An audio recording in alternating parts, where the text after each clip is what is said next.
And so based upon that non sequitur, the discussion suddenly changed. Maybe there's a microwave weapon involved without any evidence whatsoever. In most cases, these went away, but a few employees, even years later, have been seriously affected to the point where they've taken early retirement. You see 5G all over, don't you? It's the new wireless network, of course, that everybody's talking about. It stands for, and I know this, but just in case you don't, it stands for Fifth Generation Wireless Technology. It's going to make self-driving cars a reality. It's going to do so many other things. You can download HD movies in just a mere second or so.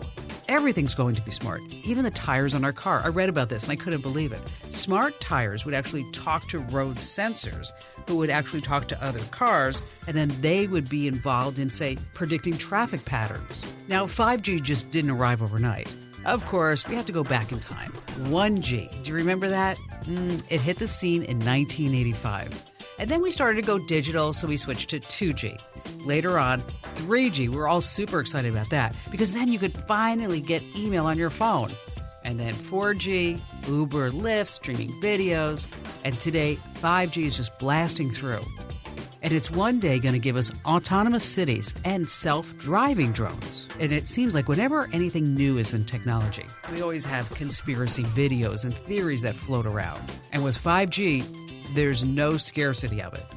Some folks think that 5G actually causes the coronavirus to spread.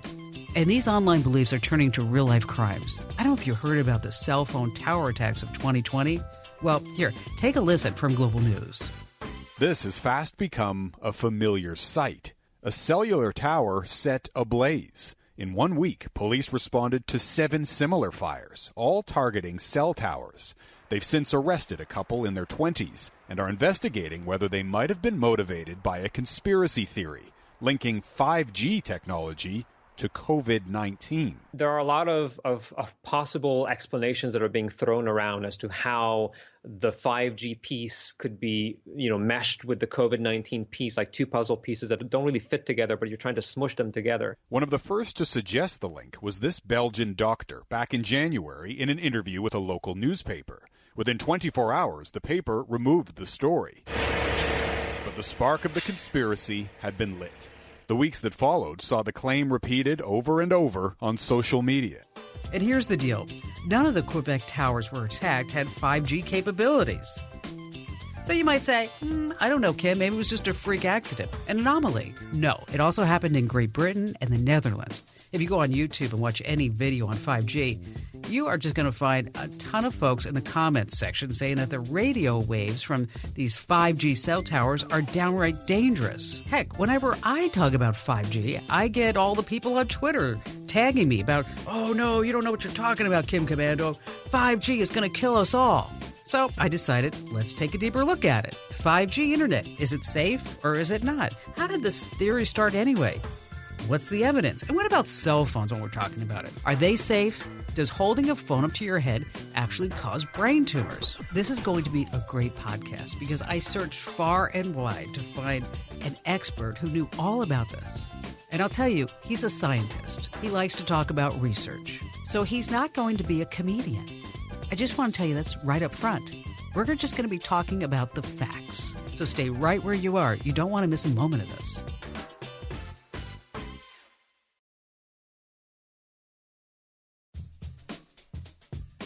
Joining us is Kenneth Foster. He works in the Department of Bioengineering, University of Pennsylvania. He does a whole bunch of research on biomedical engineering. And I'll tell you, Kenneth, in preparation to speaking with you, you sent over some links. And the story about microwaves harming U.S. employees at the embassy in Havana was just fascinating. I mean, it was just something that I started reading, and then I just couldn't stop even till the end, which is so unusual because normally it's like, yeah, whatever. How did this event happen? Well, towards the end of, I think, 2016, there were reports of strange events among employees of the U.S. Embassy in Havana, but also consulate employees in China, which led these people to believe that they were exposed to some serious adverse effect. They developed headaches and vestibular problems and balance problems and so forth. The government didn't do much about this for 6 months, but then finally sent some of these people to brain injury laboratories at the University of Miami and also the University of Pennsylvania. And these resulted in diagnoses of low-level brain injury. So the people that were working at the embassy, what were they experiencing? What kind of side effects were they having? It turns out that all sorts of people came out from the embassy who thought they had some kinds of symptoms or other. The embassy basically asked people who had any unusual symptoms to report them. But the people who seemed to be most affected were perhaps half a dozen to a dozen people, and they typically reported that as they entered their homes or in hotel rooms, they would hear strange noises, feel pressures, and sometimes if they walked away from the door or past the wall, these sensations would go away. Then 2 or 3 days later, they would experience vestibular problems, balance problems, anxiety, all sorts of other disquieting symptoms. In most cases, these went away, but a few employees, even years later, have been seriously affected to the point where they've taken early retirement from work. So the thought behind it was that there was some type of microwave that was being sent out that they couldn't hear, but it was affecting their bodies? Well, there is a lot of speculation, even in the government. The clue was that these people reported some kind of audible sensation. The first thought that the government had was that this was an acoustic weapon. There are things called sound cannons, which produce very strong sounds. But then experts said that these couldn't be acoustic weapons, and then people thought for a while and said, it must be microwaves because people hear sounds. And there's a very exotic effect of microwave radiation that sometimes causes people to hear auditory sensations. And so based upon that non sequitur, the discussion suddenly changed that maybe there's a microwave weapon involved without any evidence whatsoever. Roughly at this time, the U.S. military has been developing extremely high microwave directed energy weapons to shoot down drones. And so,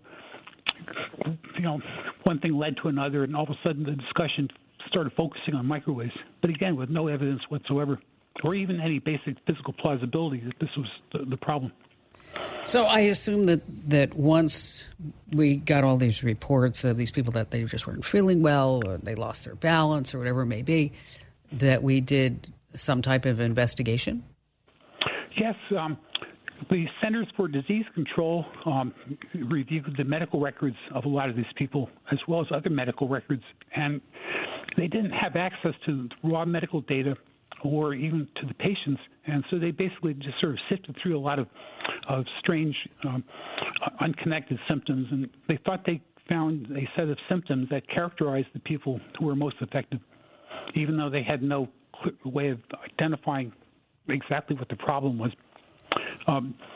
2 years ago, the State Department asked the National Academy of Sciences to have an expert panel, which they then constituted with some world-famous psychologists, psychiatrists, and doctors, and some engineers who reviewed the data again, and they made their recommendations.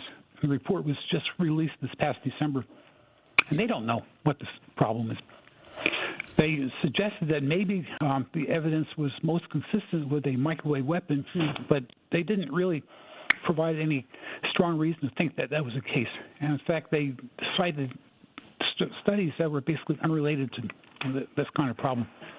So they were just grasping at straws, too. But the bottom line is we don't know what happened. It looks like something happened to some people, but if the government knows what that was, they're not telling us.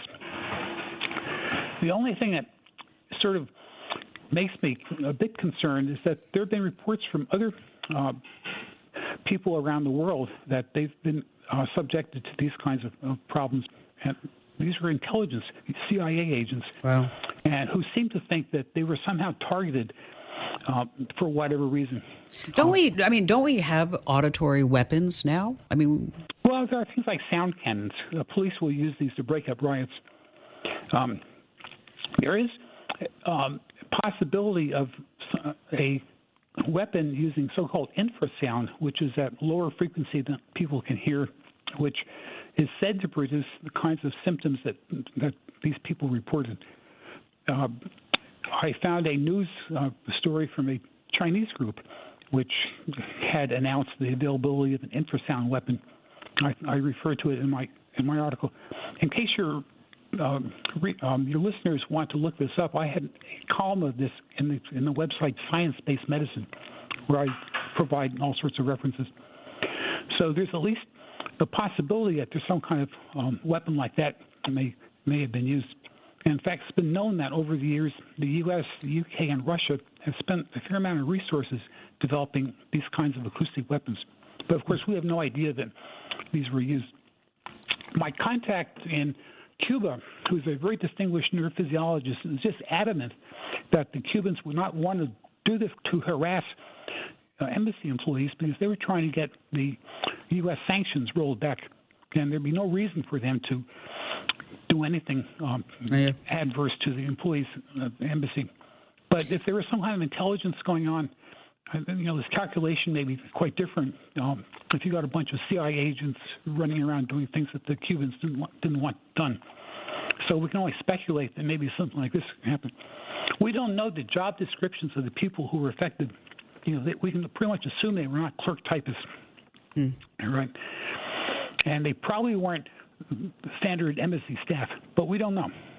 There's a lot we don't know about that. There's a lot. The State Department released, under a Freedom of Information Act request, just a few months ago, their follow-up report about this incident, and almost the entire timeline was redacted out. So they know a lot more than what they're telling us about this. Well, so we can't really assume that there's a microwave weapon, and I'm not even totally convinced there was a weapon at all. You're not? The whole thing may have been just a psychological phenomenon. That happens with what, mass hysteria? Yeah, something like that. So that's a suggestion that serious psychologists have proposed for the sequence of events. So when we start talking about cell phone radiation, it's non-ionizing, correct? Yes. And where do people start thinking that they start getting freaked out about it, that it's going to cause cancer or what have you?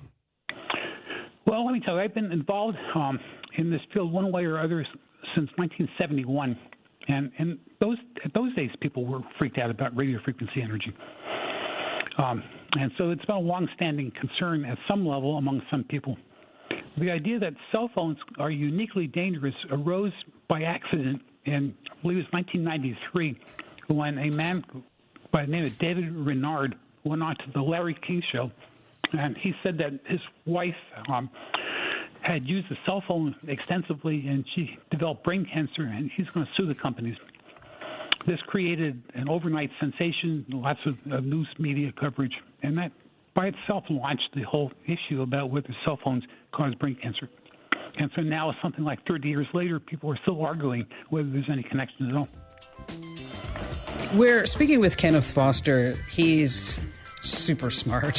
He's with the Department of Bioengineering, University of Pennsylvania. He does a lot of research on this. And we're talking about 5G, radiation, Wi-Fi.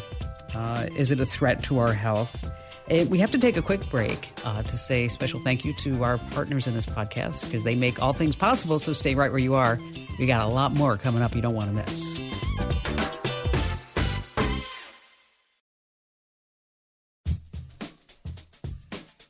Hey, welcome back to Kim Komando Explains. We're talking with Kenneth Foster. He's with the University of Pennsylvania. And we just went through the different types of radiation and that it goes back to, the early 90s when somebody was going to sue the phone companies because his wife had brain tumor. A friend of mine is really big at Johns Hopkins in neurosurgery. And he has told me, though, that he has seen an increase in tumors on the right side of people's brains. There have been many, many studies looking at changes in brain cancer incidence around the world, as well as epidemiology studies, and their results are mixed.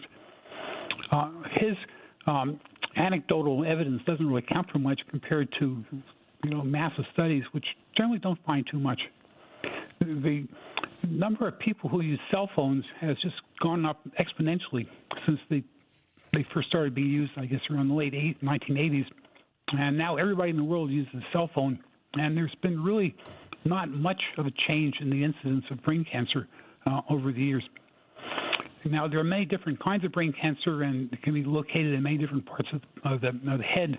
And so if you want to fish around the data, you can find changes of some sort in some variety of brain cancer, but these are still speculative at this point. The problem is that brain cancer is quite a rare disease. Less than 1 per 100,000 people per year develop it, and trying to identify causal connections between, say, some environmental exposure and development of brain cancer is extremely hard to do if we're looking at sort of barely detectable changes.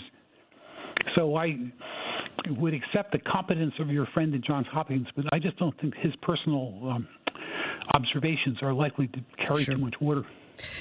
No, do we have different standards here in the United States as far as acceptable levels of radiation versus, say, in European nations?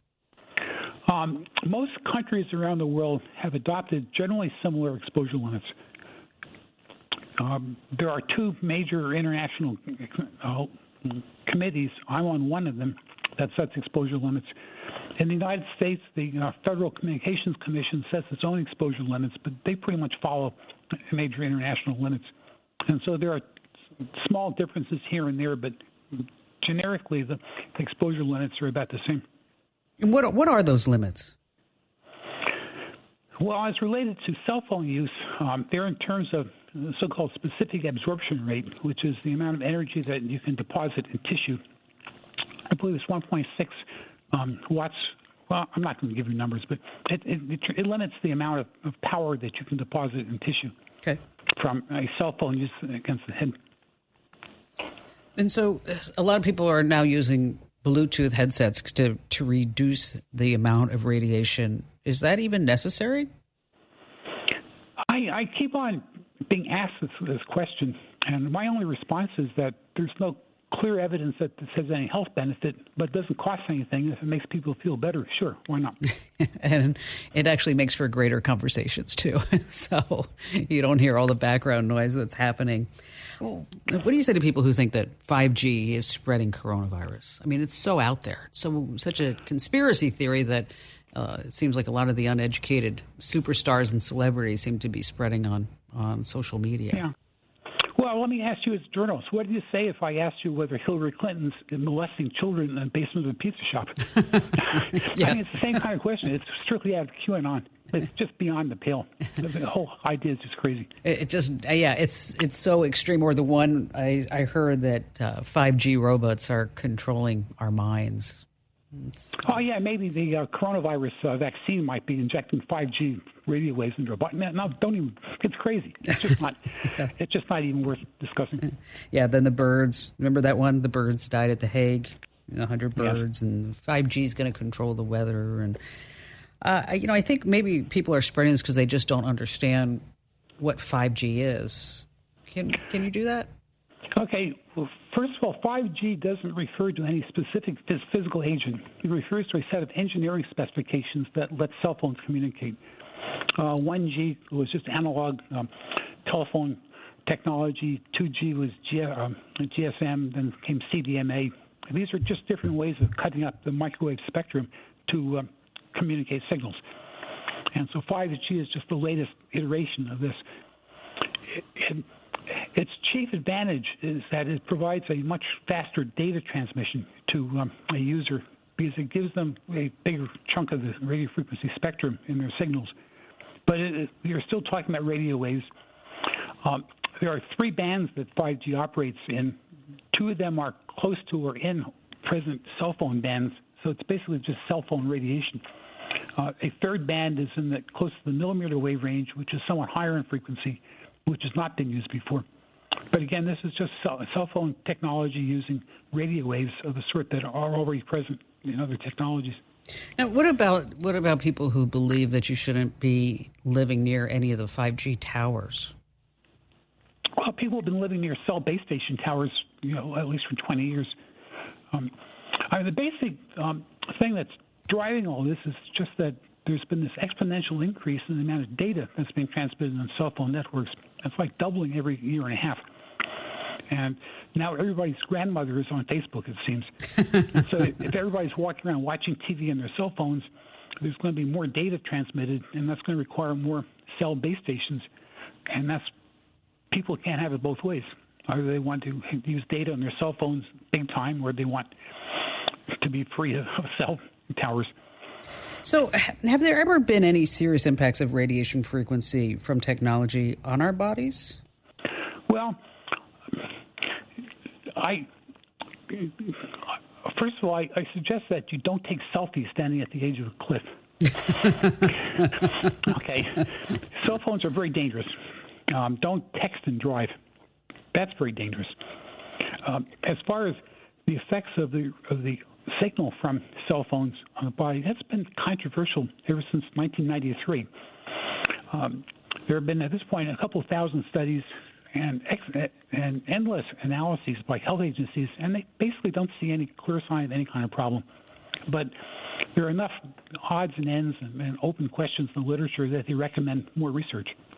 Now, of course, when a scientist recommends more research, it's like a dentist recommending you should brush your teeth more often. It comes with the territory.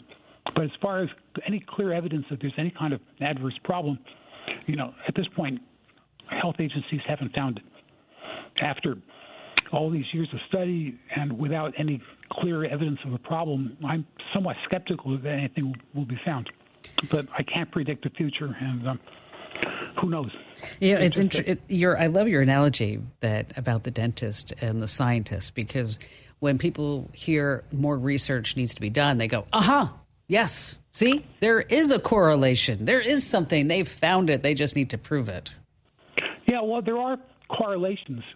There's so many papers in the literature that if you want to go through them and cherry pick them, you can find all sorts of studies that will make you afraid. But if you try to do a systematic review the way a health agency might, what you find is just a very inconsistent mass of data, some of which suggest some kind of effects occur, some of which don't. But basically it doesn't add up to very much at this point. The problem is that if there's anything there, it's probably not very strong. And looking for evidence for a small effect in this very complicated kind of exposure situation is really hard to do. From my own point of view, I try to worry from my own perspective about the big things. I don't text when I drive. I don't take selfies standing at the edge of a cliff, et cetera. But let me tell you this. I drive up the New Jersey Turnpike quite a bit. I see people driving 85 miles an hour texting. They are. It's ridiculous, isn't it? And it doesn't make too much sense to tolerate those kinds of risks, but be freaked out about some hypothetical risks from the use of cell phones. So everybody can take a collective sigh that 5G is not going to be destroying our health? Yeah, although the activists will tell you that it's going to end human civilization as we know it. In fact, I know one scientist who's making public statements of that sort. So there's an activist community that's very worried about the future hazards of 5G. And to be honest, the number of health effect studies at the millimeter wave band, which is one of the three bands that 5G uses, is pretty limited. On the other hand, this energy doesn't penetrate the skin. It's absorbed within the first millimeter of the surface of the body. So the exposure to internal organs is pretty low. So even I would say that more research is needed on possible biological effects of this kind of energy, but it doesn't seem likely that there's going to be any kind of major effects. And this energy is just below infrared in the frequency. And if you go in your bathroom and stand under a heat lamp, you're exposing yourself to far more infrared radiation than is ever possible near a millimeter wave base station. So, it just doesn't, to my mind, make too much sense that there should be a problem, but since everybody in the world is going to be exposed to this energy in the near future, it certainly makes sense to look for it. Well, Kenneth, thank you so much for setting the record straight. I really appreciate this. Well, thank you. I've been following your work, actually. You're an amazing journalist. Thank you so much, Kenneth, for joining us, and keep us up to date on all your research. But I'm so glad to have you here. Okay, stay right where you are because I have some additional thoughts about 5G, cell phones, cancer that you don't want to miss. So stay right where you are.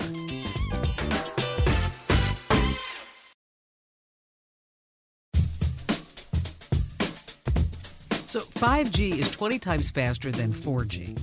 It's totally going to change the way that we use the internet, but it's a lot more than that. It's not just this upgrade.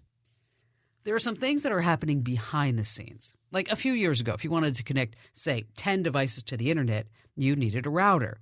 Well, companies with thousands of terminals dropped big money on networking technology. But 5G is changing the game. You don't need a router, and its cell towers can handle up to 1 million devices, all in a single square kilometer. So companies are going to save some serious money by switching to 5G. And that's just one reason why the telecommunications company are scrambling to roll these networks out immediately. So you may be sitting there thinking, sounds great, Kim Komando, but I don't own a business. How does this affect me? Yeah, you can be selfish. I get it. 5G phones will make the internet on your phone more reliable than ever. Think about that. No more, hey, can you hear me now? Did you lose me? Another dropped call. You know what I'm talking about. Speed is not going to be a problem. These 5G devices in your home, they're probably going to fix themselves and also update themselves. Smart sensors in your fridge, for example, are going to guide you through troubleshooting issues. Say, replacing a filter. Now, I don't know if you noticed, but Mr. Foster, who we were talking to from the University of Pennsylvania, he used the year 1993 a few times in that podcast. Now, you may have noticed that during this podcast, Mr. Foster from the University of Pennsylvania, he mentioned Larry King. So we went searching on the internet. Well, we went over to YouTube. We found a lot of interviews with Larry King. But we found this one in particular where Larry King's guests, they talk about the dangers of cell phones. Now remember, this is 1993. Gosh, I can't even remember what I was doing in 1993. Can you? Anyway, take a listen. So what would you say to people who use cell phones? I think the most important thing is that when we look at any type of radiation exposure, whether or not it's radio waves or gamma waves, is that the duration of your exposure. So clearly, if you're on the cell phone for a long period of time, I think we all have been in situations where our ear gets warm. So it's brain. What choice of cancer do I want, hip or brain? Well, surprisingly, the concern about radio frequency exposure is not so much for the brain or the hip, but really either the testes or the eyes. Those are the areas that are most sensitive to radio frequency because they get hot and they don't have the blood vessels to cool off. Would you say, Dr. Davis, therefore, always use an earpiece? I think the key thing here, Larry, is that we would assume as a society that cell phones are safe, that the government wouldn't allow us to use this device unless it was safe. The reality is it's a source of microwave radiation. There have been studies to suggest that there may be an associated risk of brain cancer and also a benign tumor of the ear, and there have been some studies to suggest eye tumors as well. So this is a podcast that you should really share with your family members and friends, especially if you have anybody in your realm that's like, oh, 5G is going to kill us all, because it's hard to dispute scientific research. And speaking of podcasts, wherever you do get your podcasts, whether you subscribe or follow, I know subscribe on Google, follow on Apple, is that hit that big old button, because anytime that there's a brand new Kim Komando Explains that gets released, you're automatically notified. You get it before everybody else. So go ahead and hit that button and make me smile, because I know you just love this podcast. So what that means is that I'd like you to give us a great 5-star review, and you can say a couple of nice words like, oh, Kim Komando's the best. I love Kim Komando. She's such a great gal. You know, something that would make my mother proud. Think of it that way. And thank you for tuning in. And thanks again to Kenneth Foster for coming on the podcast. And also a shout out to Mike James, Danielle Howard, Serena O'Sullivan, because, hey, there's no I in teamwork. I'm Kim Komando, and thanks for being here.